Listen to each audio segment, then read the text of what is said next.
Hello, chess fans. Today I'm excited to begin a new series on Viswanathan Anand's best games.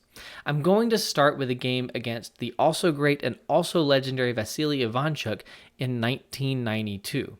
This is a positional masterpiece and arguably one of the great positional masterpieces from the last several decades. It's kind of hard to think of positional masterpieces in this computerized era in some ways. I think this is also Anand's first real masterpiece. Without further ado, here is the game. Ivanchuk begins the game with pawn to e4, and we get into a Sicilian defense. I'm going to kind of zip through the opening because I don't want to get into the theory. I don't think you really want to get into the theory. We do have an interesting note here after the move pawn to h6. Anand says in his biography that this was a new move and he was trying to add a little wrinkle and get Ivanchuk to start thinking. Ivanchuk really didn't slow down though, so he must have been somewhat familiar with this idea. After the bishop pulls back, we get an exchange on d4, which is a small concession, a loss of time exchanging pieces and reintroducing the bishop to an active square on d4 so that we can kind of jumpstart our counterplay on the queen side because we don't have a knight hanging on c6 anymore. So pawn to f3 is played, and this, with the idea of following up with pawn to g4, seems to be a little bit of an inaccuracy. We'll see later why the follow-up g4 is a mistake. Suffice to say for now that f3 is a mistake because it leads to g4. After queen to a5, pawn a3, pawn e5, we have a typical development in the Sicilian, especially in Najdorf Sicilians, that we expand with pawn to e5, accepting weaknesses on d5 and on d6 in return for activity and rapid development of our pieces and good central control as well.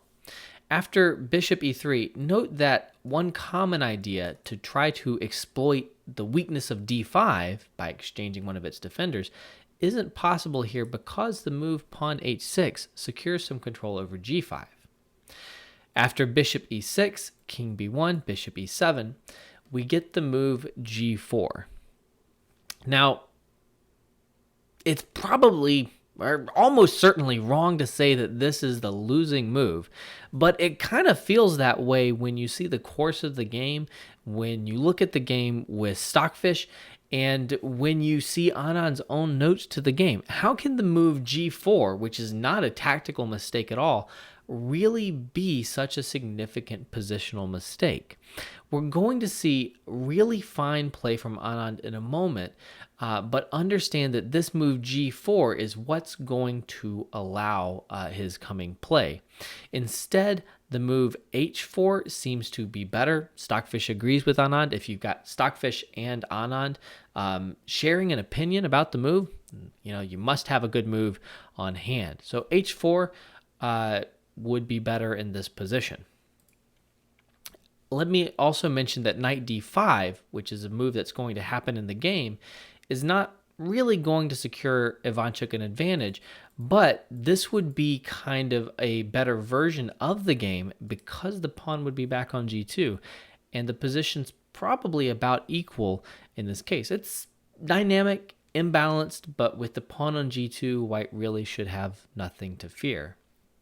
So, jumping back, after the move pawn to g4, Anand plays the move rook to b8. Obviously, he's thinking, maybe I'm going to push pawn to b4, and that's a pretty unpleasant idea. It's so unpleasant, in fact, that Ivanchuk plays the move knight to d5. He's offering an exchange of queens here, and if I had to guess, I would think that Ivanchuk at this point was thinking that the game was likely to fizzle and soon be drawn or dead equal and then later drawn. But it's a little more complicated than that. After the move knight to d5, queen takes d2, we get an exchange on f6. And you should pause your videos at this point and try to figure out what Anand played. So Anand in his notes to the game actually says that he was thinking, I'm going to take back with the bishop because it's supernatural. And he almost did it without thinking. In fact, that's kind of something Anand is famous for, is like not thinking at all over his moves, especially in his early career, finishing games in like 20 minutes sometimes and beating grandmasters. But he paused for a moment and realized, wait, what about G takes F6? Which is what he does, and this move is actually really good for black. It's suddenly very, very awkward for white to try to consolidate his position. This move is usually, and I'm certainly in this camp, given 2 exclamation points. It's such a radical positional idea that it's like the example of how to play with doubled pawns and why doubled pawns can sometimes be good. Let's make the capture on d2 and try to understand this position for a moment.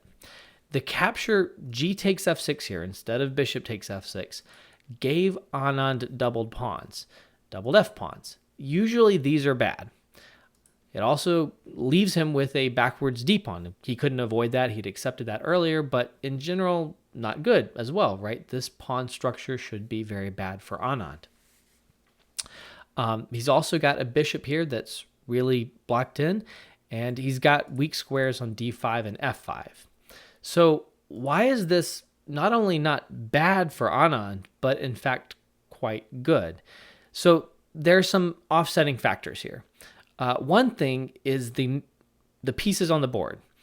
There are bishop pairs on the board, and bishops are not good at taking advantage of outposts. They're also not necessarily very good at attacking weak pawns. The white bishops and his rooks as well in this particular case are just not able to effectively target black's pawns. They're very secure. And in fact, we're going to see that it's white who has problems defending his pawns in a moment. So sometimes we use the word weak in a very general sense. I would say in chess, a weakness is something that is difficult to defend. And there's really no problem for black in defending the pawns, whereas white's pawns are much more vulnerable. And so maybe they're really the weak pawns. Another thing to mention is that even though the pawns are theoretically weak, it's not a good pawn structure. We have backwards pawns, doubled pawns. We also have central pawns. And the extra central pawns are going to matter. Black is going to try and succeed in achieving the right pawn breaks. And when he does that, he's eventually going to be able to produce passed central pawns. So that's going to be fantastic for him. Let's see how the game proceeds, because that's going to do more to explain the problems that white deals with than anything further I can say. At this point, Anand plays a key move, pawn to h5. Now, this move is really important because if white could achieve the structure he wants to contain black's pawn structure, then he would be at least equal, maybe better. Pawn to h3 is the desirable move, but after pawn takes g4, he can't play the capture he wants. He can't play h takes g4 because there's a rook hanging right here. If he could play it, for example, if this rook were on g1 instead, and this was totally safe, then these pawns would effectively restrain black, and maybe white's not winning. Black's position's still kind of solid, but white is definitely for choice if he could get this pawn structure. This is a good example of how tactics and positional play are often really intertwined. Yes, Anand has a good positional conception. I'm going to accept doubled pawns because they're central pawns, and I'll be able to expand and create the central passed pawns that we'll see later in the game. But he's got to mix it with tactics where he's able to play h5 at the right moment and prevent white from getting the right pawn structure to contain those pawns. So, pawn to h5, rook g1. There are other lines. Check the notes if you want to see some of these other lines. I'm going to kind of zip down the main line. We get an exchange here, and this is another moment where you should pause your video and ask yourself, what would I do as Viswanathan Anand here? So, I don't think I would ever play the move that Anand played, and that's both because it's a brilliant move and because of my personal limitations as a chess player. Anand plays bishop c4, which is 100% correct. And the key here is that he's making another kind of radical positional decision. He's going to exchange the good bishop, the one that's not blocked by black's central pawns, for white's bad bishop. And the reason he's willing to do that here is that he wants to achieve rook, not h2, rook h3 in this position. The rook will restrain white's pawns. It'll prevent white from setting up a blockade like with pawn h3 and rook g3. And it will target white's pawns, making them all very vulnerable. To do that, Anand needs to exchange this bishop that is defending the h3 square, so he takes immediate action to do so. After b3, we do get that exchange, and boom, the rook comes right in. After rook e2, this is another moment where you could pause your video if you want to see what Anand played. See if you can find what Anand played. He plays king d7, and then king to e6 after pawn to g5. I like the king d7, king e6 maneuver because it also kind of illustrates another nice thing about this bishop exchange.